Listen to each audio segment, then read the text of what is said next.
Hello guys! Welcome back sa ating channel. Ang channel na kung saan ay marami kang matututunang aral na di mo pa nalalaman.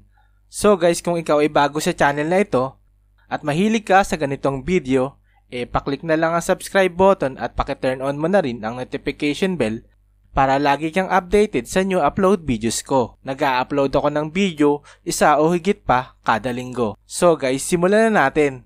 Ano nga ba ang dahilan bakit nawawala ang kulay dilaw sa gilid ng dahon ng usbong ng snake plant sa tuwing tayo ay nagpaparami nito? Ito ay kadalasang pinagtataka ng karamihan sa pagpaparami ng snake plant. Bakit nga ba ito nangyayari?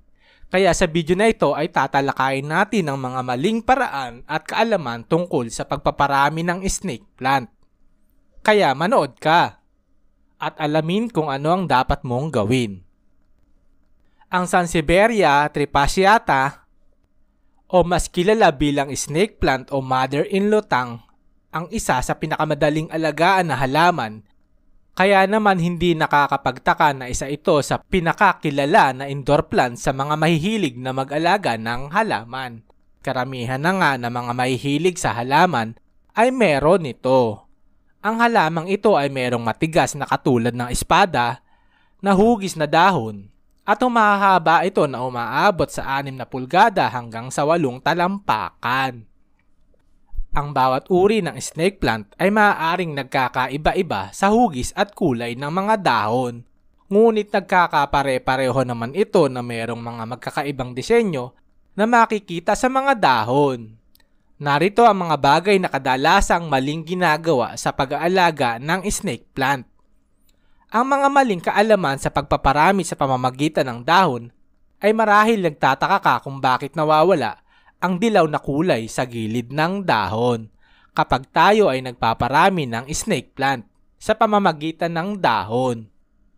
Ito ay sa kadahilanan na karamihan na variety ng snake plant na may variegated na dahon na tinatawag na chimera o mga uri ng halaman na nagtataglay ng cells na higit na isang genotype o genetic makeup na nagiging dahilan ng mutation o pagbabago-bago ng genes.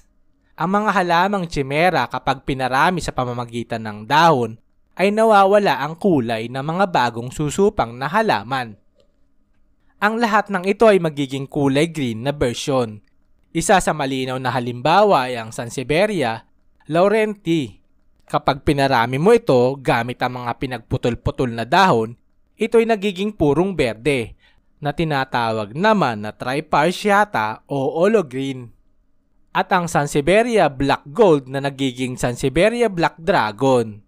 Kaya naman kung nais mong mapanatili ang kulay ng alaga mong snake plant, ay huwag mo itong paramihin sa pamamagitan ng mga dahon. Ang dapat mong gawin ay hintayin ang paglitaw ng panibagong usbong ng halaman. Hindi ko sinasabi na mali ang pagpaparami ng snake plant gamit ang mga dahon. Ang ibig kong sabihin dito ay huwag mag-expect ng kaparehong resulta o hitsura kapag nagparami ng snake plant gamit ang mga dahon. Nandito ang mga maling paraan ng pagputol ng dahon. Isa pa sa sinasabi ko ay ang maling pagpaparami ay ang pagpuputol-putol ng dahon ng snake plant. Kung magpaparami ng snake plant gamit ang dahon, ay dapat putulin sa pinakapuno ang dahon na paparamihin at saka ito hati-hatiin. Hawagaya ang putol ang gitna dahil sa una, hindi magandang tingnan at pangalawa, hindi naman ito tutubo katulad ng pinutol dito. Ang snake plant ay hindi katulad ng ibang halaman na kapag pinutol mo ay muli itong tutubo. Ang maling paraan ng pagtatanim. Isa pa itong mali na ginagawa ng iba sa pagpaparami ng snake plant. Gamit ang dahon at ang paraan ng pagtusok sa lupa kapag ito itutusok o itatanim. Ang pinagputol-putol na dahon ay iwasang itusok ng pabaliktad dahil hindi ito mag-uugat o tutubo. Bagkus ito ay mabubulok lamang, kaya mahalaga na kapag pinagputol-putol ang mga dahon, lagyan ng palatandaan para wag itong maitanim ng pabaliktad. Ang iba ay hinihiwa ito ng V-shape o pa-triangle para maiwasan na magkamali sa pagtanim nito. Ang maling pagpili ng gagamiting dahon. Ang isa pang pagkakamali sa pagpaparami ay ang pagpili ng dahon na gagamitin para sa pagpaparami. Upang maging successful sa pagpaparami ng snake plant gamit ang mga dahon, mabuti na piliin ang pinakamagulang na dahon. Iwasan ang murang dahon dahil maaaring hindi ito magugat at maaaring mabulok lamang ito sa lupa. Ang isa sa pinakamahalagang sangkap upang magtagumpay sa pagpaparami ay ang lupa na gagamitin. Siguradong malusog at hindi kontaminado ng mga peste ang lupa para hindi mahawa ang mga dahon. Gumamit ng uri ng lupa na mabilis madrain ang tubig dahil mabilis mabulok ang mga snake plant, at siguraduhin gumamit ng paso na mayroong mga butas na lalabasan ng tubig. Kung sa tubig naman ang gagamiting paraan para sa pagpaparami, ugaliing palitan ang tubig nito kapag nakitang malabo na, o kaya naman palitan ito isang beses kada isang linggo. Ang sobrang pagdidilig ng tubig. Ang snake plant ay isang uri ng succulent at ang mga succulent ay may katangiang nag-iimbak ng tubig sa dahon para gamitin sa tagtuyot na panahon. Kaya pag nasobrahan ng supply ng tubig, ang snake plant ay maaaring mabulok at malanta. Ang mga ilan sa mga sintomas ng sobrang tubig ay ang pagbagsak ng dahon, sagi or mushy na dahon, mold sa snake plant, pagkabulok ng mga dahon, at white patches. At sa lupa naman mabahong amoy, paglitaw ng maliliit na insekto, nagiging kulay dilaw ang dahon, at ang pagkabulok ng mga ugat. Kapag nakita mo ang mga sintomas na ito ay huwag mo itong baliwalain. Ang dapat mong gawin ay mailigtas ang halaman at alisin agad ang halaman sa lupa. Hugasan ang mga ugat nito ng tubig saka gupitin ang mga ugat na infected ng mold at alisin na rin ang mga bulok na bahagi, at pagkatapos ay patuyuin ang ugat ng ilang oras at saka ito i-replant sa panibagong paso o lupa. Ang sobrang pagka-expose sa sinag ng araw. Mas gusto ng snake plant ang maliwanag ngunit hindi direktang nasisikatan ng araw. Ang sobrang pagka-expose sa direktang sikat ng araw, ito ay nagiging sanhi ng pagkakaroon ng kakaibang kulay sa mga dahon.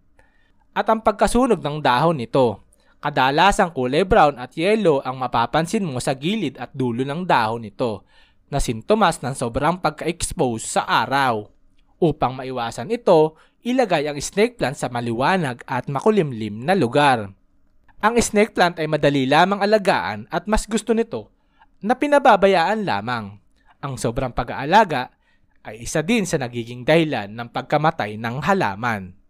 Makakabuti na alagaan ng snake plant sa loob ng bahay o opisina na di gaanong nasisikatan ng araw. So guys, sana ay marami kayong natutunan sa ating video at sana ay nagustuhan nyo. Maraming salamat po. God bless and thanks for watching and goodbye. So guys, sana ay may natutunan kayo sa ating video at sana ay nakatulong sa inyo. At kung gusto mo pa ang ganitong video, paki-comment naman sa ibaba.